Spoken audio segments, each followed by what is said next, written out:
Assalamualaikum and welcome back to another video of Amazon virtual assistant course. मैं उम्मीद करता हूँ आपने Amazon प्रोडक्ट रिसर्च जो है वो बहुत अच्छे तरीके से समझ ली होगी और मेरे बताए हुए क्राइटेरिया के मुताबिक आपने एक विनिंग प्रोडक्ट निकाल के अपने क्लाइंट को सबमिट कर दी होगी। अब जो नेक्स्ट काम आपके क्लाइंट आपको बताने वाले हैं वो ये है कि आपको प्रोडक्ट की सोर्सिंग करनी है। सोर्सिंग का मतलब ये हुआ कि आपने अपनी प्रोडक्ट का सप्लायर फाइंड करना है और या मैन्युफैक्चरर फाइंड करना है। और जो सोर्सिंग का नाम लेते ही जो सबसे पहले माइंड में चीज़ आती है वो ये आती है कि हमें चाइना से सोर्सिंग करनी है। तो ऐसा नहीं है, मैं आपको ये रिकमेंड करूँगा कि जिस मार्केट में, यानी कि अगर आप यूके में प्रोडक्ट अपनी सेल कर रहे हैं तो आप ट्राई करें उसी मार्केट में अपनी प्रोडक्ट का सप्लायर जो है वो मिल जाए। इससे क्या होगा, इससे आप थोड़े पैसों में अपना जो मनी का सर्कल है, पैसों का जो सर्कल है वो अच्छे तरीके से मैनेज कर सकेंगे। लेकिन अगर किसी भी वजह से, यानी प्राइस की वजह से या किसी और वजह से आपको आपका जो सप्लाई है वो लोकल कंट्री में नहीं मिल रहा, then definitely you have to move to China.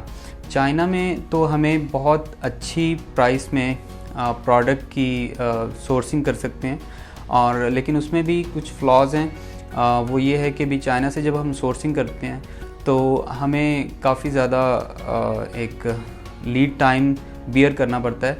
यानी कि पहले हम प्रोडक्ट जो है वो उसको मैन्युफैक्चर करवाते हैं, देन उस प्रोडक्ट को हम यूके या यूएस से भिजवाते हैं, तो उसका लीड टाइम काफ़ी ज़्यादा हो जाता है। तो मैं आपको यही रिकमेंड करूँगा कि अगर आपको आपका जो सप्लायर है वो लोकल कंट्री से मिल जाता है तो इससे अच्छी तो कोई बात भी नहीं है। इस वीडियो में हम सोर्सिंग के सारे स्टेप्स डिस्कस करेंगे कि सोर्सिंग में आपने सप्लायर कैसे फाइंड करना है और ट्रेडर और सप्लायर को आइडेंटिफाई कैसे करना है, उनके साथ कम्युनिकेशन कैसे करनी है, उनके साथ नेगोशिएशन कैसे करनी है, आपने सैम्पलिंग कैसे करनी है, आपने इंस्पेक्शन कैसे करवानी है, आपने जो पेमेंट है वो किस तरीके से करवानी है।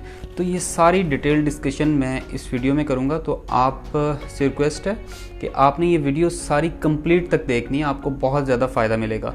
तो चलो चलते हैं, वीडियो स्टार्ट करते हैं। जब हम सोर्सिंग की बात करते हैं तो हमारे माइंड में सिर्फ एक वेबसाइट का नाम आता है जो कि अलीबाबा है, क्योंकि ये उर्फुल आम हो चुका हुआ है। इसके अलावा भी कुछ वेबसाइट्स हैं जहाँ पे हम सोर्सिंग कर सकते हैं, लाइक अली एक्सप्रेस है और 1688 है और DH गेट है। इसके अलावा मेड इन चाइना है जहाँ पे हम मैन्युफैक्चरर्स को और सप्लायर को फाइंड कर सकते हैं। लेकिन इन सभी वेबसाइट्स में जो है एक कॉमन चीज़ ये है कि वहाँ पे सारी जगहों पे जो है ट्रेडर्स भी बैठे हुए हैं और असल सप्लायर यानी कि मैन्युफैक्चरर भी बैठे हुए हैं। एक जो वेबसाइट है 1688 जो कि एक चाइनीज़ वेबसाइट है, इस वेबसाइट पे ज़्यादातर जो तादाद है वो मैन्युफैक्चरर्स की है, लेकिन वहाँ पे ये मसला पेश आता है कि वहाँ पे जो कम्युनिकेशन है वो जस्ट आपको चाइनीज़ में करनी होती है, क्योंकि उन लोगों को इंग्लिश नहीं आती है। तो जो अलीबाबा पे बैठे होते हैं ट्रेडर्स बैठे होते हैं, वो इसी चीज़ का फ़ायदा उठाते हैं। उनको इंग्लिश आती है तो वो आपके साथ इंग्लिश में बात करके जो पीछे मैन्युफैक्चरर होता है उससे सामान लेके अपना कमीशन रख के आपको महंगी प्रोडक्ट सेल कर देते हैं। तो अगर आपने भी कोशिश करनी है कि जब भी किसी भी वेबसाइट से सोर्सिंग करें, चाहे आप अलीबाबा से करें या 1688 से करें या जिस मर्ज़ी वेबसाइट से करें, तो आपने ये कोशिश करनी है कि आपने रियल मैन्युफैक्चरर अपनी प्रोडक्ट का फाइंड करना है।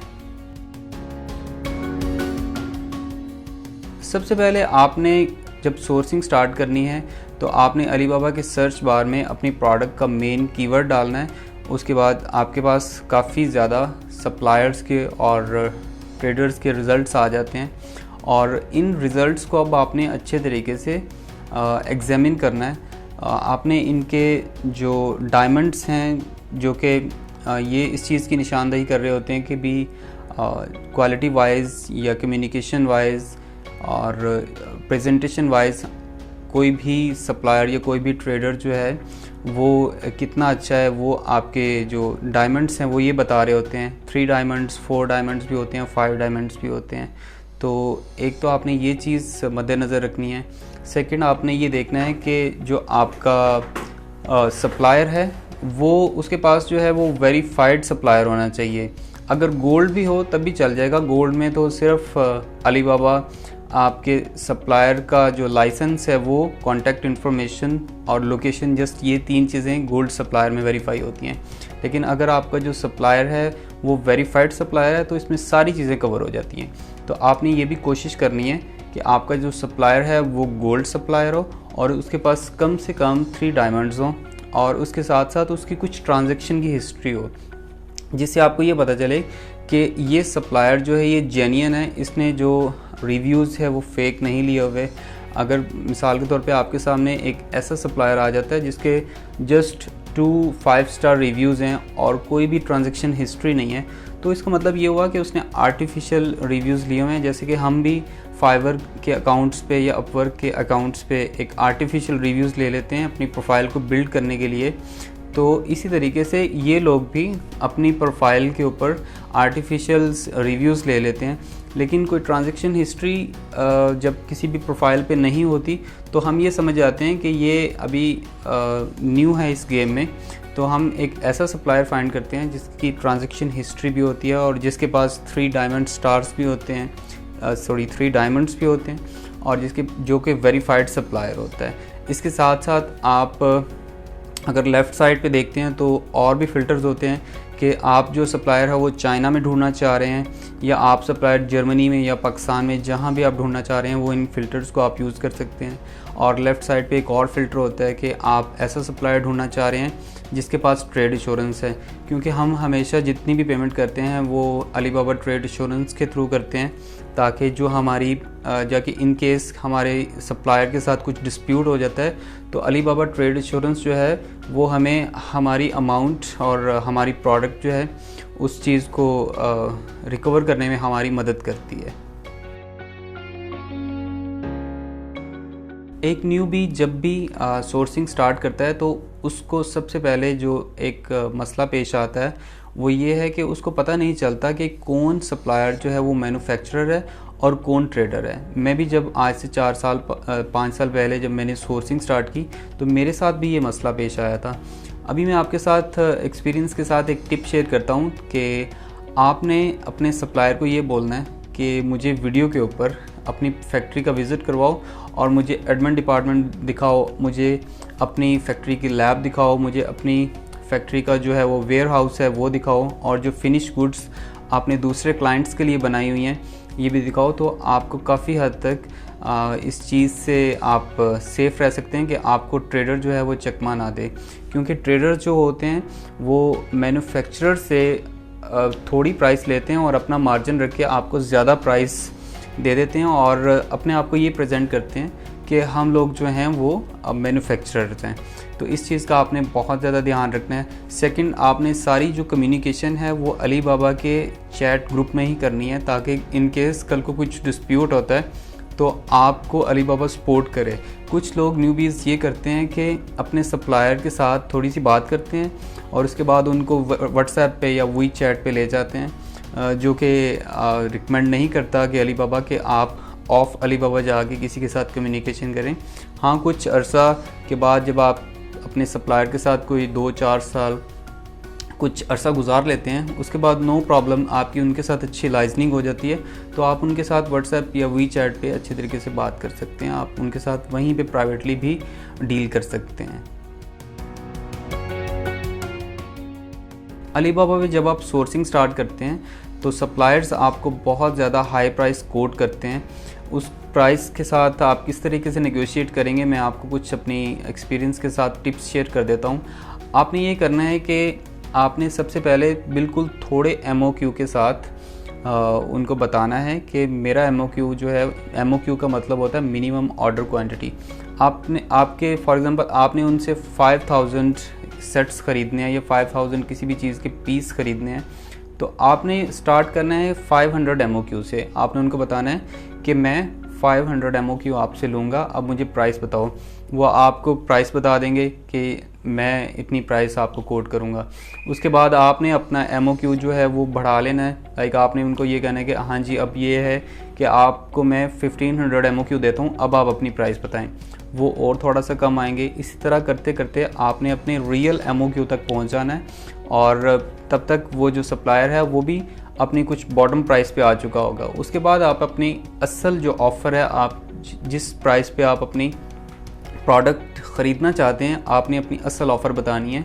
और ये टिप यूज़ करते हुए मैंने बहुत अच्छी प्राइसेस जो हैं वो विन की हुई हैं और अच्छा प्रॉफिट मार्जिन अपने क्लाइंट को अर्न करके दिया हुआ है। एक सेकंड टिप ये है, सेकंड टिप में हम ये करते हैं कि सप्लायर को ये कहते हैं कि हम कोई चाइना में न्यू नहीं है, चाइना में तो हमारा आना जाना लगा रहता है। आप उनको ये प्रेजेंट करें, हो सके तो आप अपने सप्लायर को कुछ लोकेशंस और कुछ सिटीज़ के रेफरेंस दे दें। लाइक आप उनको ये बता सकते हैं कि मैं ये रेस्टोरेंट्स में खाना खाता हूँ, मैं यहाँ पे जाता हूँ, ये मार्केट जो है वो मेरी बड़ी जानी पहचानी है। तो इस तरह के टिप्स भी यूज़ करते हुए उनको आप ये प्रेजेंट कर सकते हैं कि आप चाइना में नए नहीं हैं। तो इस तरीके से भी वो आपको एक अच्छी प्राइस ऑफ़र कर सकते हैं। जब आप अपनी प्राइस जो है वो सप्लायर के साथ फाइनल कर चुके हों और MOQ भी आपने अपने सप्लायर के साथ डिसाइड कर लिया हो, फिर आपने उससे सैम्पलिंग की बात करनी है। सैम्पलिंग की बात अगर आप अपने सप्लायर से पहले करेंगे और प्राइस की बात बाद में करेंगे तो वो आपको सैम्पल के पैसे चार्ज करेगा। आपने हमेशा क्या करना है कि जो सैम्पलिंग जो है वो प्राइस डिसाइड होने के बाद जो है उसकी बात करनी है। और आपने सैम्पलिंग में मोस्टली सप्लायर क्या करते हैं कि आपको जो शिपमेंट है वो चार्ज करते हैं, या इन केस अगर आपने प्रोडक्ट के ऊपर कुछ लोगो इम्पोज करवाना होता है या अपनी ब्रांडिंग इम्पोज करवानी होती है, उस चीज़ के पैसे चार्ज कर लेते हैं और प्रोडक्ट के पैसे चार्ज नहीं करते। क्योंकि अगर आप सैम्पलिंग की बात जो है वो प्राइस के बाद जब करते हैं तो वो सप्लायर ये समझता है कि ये एक रियल बायर है और इसने प्रोडक्ट मुझसे ख़रीदनी है। तो वो ज़्यादातर केसेस में ये होता है कि वो आपसे सैंपल के पैसे चार्ज नहीं करता। और दूसरा, अगर जब आपके सैंपल अरेंज हो जाएं तो आपके पास 2 चॉइसेस होती हैं, या तो आप अपना सैंपल जो है वो डायरेक्ट अपने क्लाइंट की डेस्टिनेशन पे सेंड करवा दें, या कुछ ये होता है कि कुछ फर्म्स है, जैसे कि मैं भी एक फर्म्स जो है वो चला रहा हूँ, जिसमें हम ये करते हैं कि चाइना में ही बैठे हुए सैंपल जो है उसकी एवेल्यूएशन सर्विसेज प्रोवाइड करते हैं। चाइना में ज़्यादातर सप्लायर जो हैं वो आपको EXW प्राइस कोट करते हैं, यानी कि EXW का मतलब होता है एक्स फैक्ट्री प्राइस, यानी आपकी फैक्ट्री में जो प्राइस आपको मिलेगी वो EXW प्राइस कहलाती है। और जो कुछ बड़े मैन्युफैक्चरर होते हैं वो आपको DAP प्राइस यानी कि डिलीवर्ड एट प्लेस और DDP प्राइस यानी कि डिलीवर ड्यूटी पेड प्राइस की सर्विसेज भी ऑफ़र करते हैं, जिसमें ये होता है कि आपकी प्रोडक्ट की कॉस्ट भी उसमें शामिल होती है और उसमें शिपमेंट भी शामिल होती है और आपकी प्रोडक्ट जो है वो आपको आपकी कंट्री में डोर तक यानी आपकी डेस्टिनेशन तक मिलती है। तो ये डिपेंड करता है कि सप्लायर जो है वो कैसी ऑफ़र कर रहा है और कैसी नहीं कर रहा। मैं आपको ये रिकमेंड करूँगा कि आप अपने सप्लायर को कन्विंस करें कि वो आपको DAP या DDP प्राइस जो है वो कोट करें, और इन केस नहीं आपके साथ उनकी एडजस्टमेंट नहीं हो रही है तो कोई मसला नहीं है, आप उनसे एक्स फैक्ट्री प्राइस भी ले सकते हैं या FCA प्राइस ले सकते हैं। FC प्राइस में ये होता है कि आपका जो सप्लायर है वो आपको फ्री कैरियर देता है आपके जो फ्रेट फॉरवर्डर के डेस्टिनेशन तक। तो आप उनसे फिर EXW प्राइस या FCA प्राइस लेके और बाद में अपने फ्रेट फॉरवर्डर से अलग डीलिंग करके अपनी प्रोडक्ट को आप अपने डेस्टिनेशन तक पहुंचा सकते हैं। जब आप अपने सप्लायर के साथ प्रोडक्ट की प्राइस फाइनल कर चुके हैं और सैम्पलिंग भी आपकी कंप्लीट हो चुकी है और आप अपने सप्लायर के सैंपल के साथ एग्री हैं, तो नेक्स्ट स्टेप में आप अपने सप्लायर को जो है वो ऑर्डर प्लेस करेंगे। और ऑर्डर प्लेस करने से पहले हमेशा आपने अपने सप्लायर के साथ एक कॉन्ट्रैक्ट करना है। कॉन्ट्रैक्ट किस चीज़ पे होगा? कॉन्ट्रैक्ट आपके लेटर हेड पे होगा और जिस पे दोनों पार्टीज़ यानी कि आपका सप्लायर और आप दोनों साइन करेंगे। कॉन्ट्रैक्ट होने के बाद आप अपने सप्लायर को बोलेंगे कि अलीबाबा ट्रेड एश्योरेंस के ऊपर वो एक पेमेंट लिंक जनरेट करें। वो आपकी जितनी भी कॉन्ट्रैक्ट में टर्म एंड कंडीशन डिसाइड होंगी वो सेम टर्म एंड कंडीशन आपने अलीबाबा को जो ट्रेड एश्योरेंस है उसकी डिस्क्रिप्शन में भी डलवानी है on for the safe side. और हमेशा आप अपने सप्लायर को जब ऑर्डर प्लेस करते हैं तो आप पूरी अमाउंट पे नहीं करते, बल्कि जितनी भी आपकी प्रोडक्ट की अमाउंट बन रही होती है उसका 30% जो है वो पे करते हैं। तो ये करने के बाद जो है आप की प्रोडक्शन स्टार्ट हो जाती है, और उसके बाद जो आपका स्पेसिफिक टाइम होता है जो सप्लायर के साथ डिसाइड हुआ होता है, उस स्पेसिफिक टाइम के बाद आपकी जो प्रोडक्ट है वो उसकी प्रोडक्शन कंप्लीट हो जाती है। जब आपकी प्रोडक्ट की प्रोडक्शन कंप्लीट हो जाए तो नेक्स्ट स्टेप में आप एक इंस्पेक्शन कंपनी अरेंज करते हैं। इंस्पेक्शन कंपनी का काम ये होता है कि इंस्पेक्शन कंपनी जितनी भी फिनिश गुड्स होती हैं उनमें से सैंपल्स उठाते हैं और उनको टेस्ट करते हैं कि वो जो सैंपल्स हैं वो आपकी क्वालिटी या आपके जो सर्टिफिकेट्स होते हैं या आपकी जो भी रिक्वायरमेंट्स होती हैं उनको फुलफ़िल कर रहे हैं या नहीं कर रहे हैं। इन केस आप कि जो इंस्पेक्शन कंपनी है वो कुछ डिफेक्टिव पीस निकालते हैं या डिफेक्टिव पीस की रेशो जो है वो आपके कॉन्ट्रैक्ट में जो डिफेक्टिव रेशो है उनसे ज़्यादा होते हैं, तो आप अपने सप्लायर को ये रिक्वेस्ट करते हैं कि जो है प्रोडक्शन जो है उसको आप रिवाइज़ करें और जितने भी डिफेक्टिव पीस हैं उनको जो है वो रिमूव करें। तो इंस्पेक्शन कंपनी के लिए आप कोई भी कंपनी इंटरनेट से अच्छी कंपनी जिसका अच्छा बैकग्राउंड हो वो हायर कर सकते हैं। ये जैसे कि हम भी सर्विसेज इंस्पेक्शन की चाइना में प्रोवाइड करते हैं, तो आप हमारी सर्विसेज भी हायर कर सकते हैं। अलीबाबा पे सबसे इम्पॉर्टेंट बात यह है कि आपने कभी भी पेमेंट सप्लायर के डायरेक्ट अकाउंट में ट्रांसफ़र नहीं करनी। अगर आपका सप्लायर आपको अच्छी प्राइस, बहुत अच्छी प्राइस, एक डिफरेंस प्राइस ऑफ़र करे, फिर भी कभी भी आपने जो पेमेंट है वो सप्लायर के डायरेक्ट अकाउंट में यानी कि वायर ट्रांसफ़र नहीं करनी। जब भी आपने पेमेंट करनी है हमेशा अलीबाबा ट्रेड एश्योरेंस के थ्रू करनी है, या अगर आप अलीबाबा ट्रेड एश्योरेंस के थ्रू नहीं करना चाहते तो आपने कम से कम पेपैल के थ्रू तो लाजमी पेमेंट करनी है, ताकि in case of any dispute आप जो है वो अलीबाबा के ट्रेड एश्योरेंस के साथ अपना केस लड़ सकें या पेपैल की सपोर्ट के साथ आप अपना केस डिस्कस कर सकें। तो मैं उम्मीद करता हूँ आपको ये वीडियो बहुत पसंद आई होगी। अगर पसंद आए तो प्लीज़ इसको लाइक करें, इस चैनल को सब्सक्राइब करें, और अगर आपको सोर्सिंग के रिलेटेड या अमेज़ॉन के बिज़नेस के रिलेटेड कुछ भी क्वेश्चन हो तो आप नीचे कमेंट्स में अपना क्वेश्चन पूछ सकते हैं। मैं ट्राई करूँगा आपको उसका आंसर क्विकली मिले। Thank you.